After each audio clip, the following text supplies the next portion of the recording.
Now we bring in Arizona's Secretary of State, Katie Hobbs. Thanks so much for joining us, Katie. Yeah, thanks for having me. Well, we know you're in charge of the state's elections, and you've been insisting that 2020 was a fair and accurate vote in your state. What are you feeling in this moment? Is this validation? I wouldn't necessarily call it validation, although we have been saying all along that this exercise was so fraught with problems that their report wasn't really going to have any validity. We already knew that Joe Biden won the state of Arizona. He's the president. He has been for months. But the rest of the report is just so fraught with misinformation that's going to continue to perpetuate the issues we've been dealing with since the election. And you wrote in an op-ed in June that for insisting on straightforward truths, simple enough, you've received in return death threats, armed protests at your home, and that you've had to get a security detail. What's that been like for you? And what do you make of the fact that so many of your counterparts are experiencing the same kind of threats?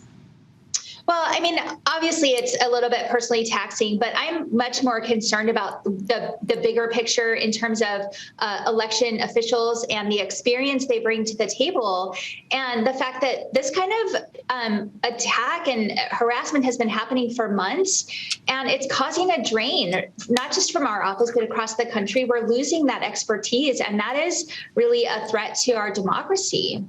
I know that this audit in many ways is backward looking, but you're very much looking ahead. You said that you're concerned that by falsely saying that the 2020 election was stolen, that there are groups laying the groundwork to steal the next election. How real is that threat in your mind?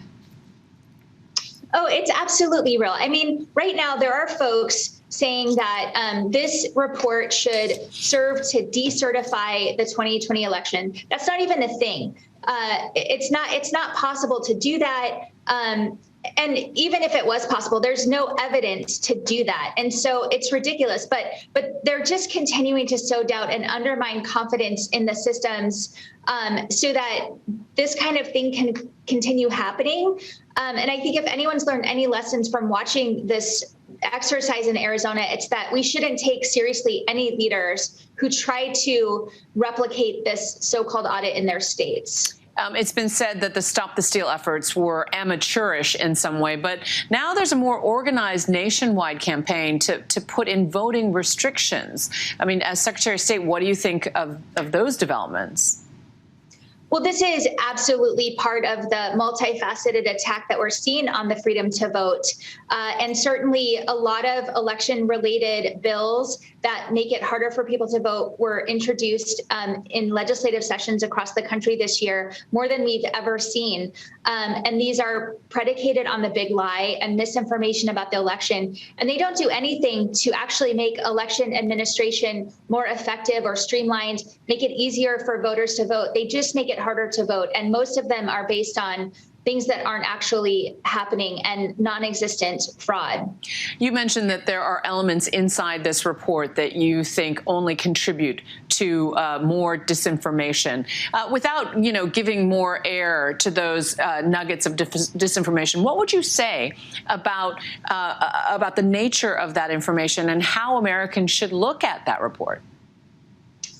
Well, I mean, Americans should look at the report very skeptically and keep in mind that the folks who ran this whole exercise and created this report, these quote unquote experts, are not experts. And they don't know what they're talking about in terms of how we run elections and what these things that they're finding and calling anomalies actually mean.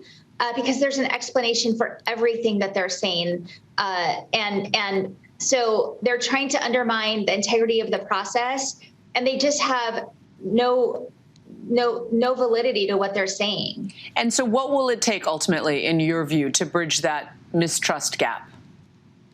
Well, I think, fortunately, most voters, not most Republican voters, but most voters are on our side on this. They know that the election was secure and the results are accurate and that Joe Biden is the legitimate president of the country. And they're quite ready to just move on and deal with real issues facing our state and our country.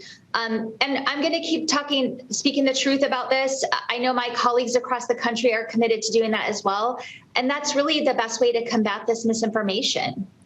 Arizona Secretary of State Katie Hobbs, thank you so much for being with us tonight and for your service. Hi, everyone. George Stephanopoulos here. Thanks for checking out the ABC News YouTube channel. If you'd like to get more videos, show highlights, and watch live event coverage, click on the right over here to subscribe to our channel. And don't forget to download the ABC News app for breaking news alerts. Thanks for watching.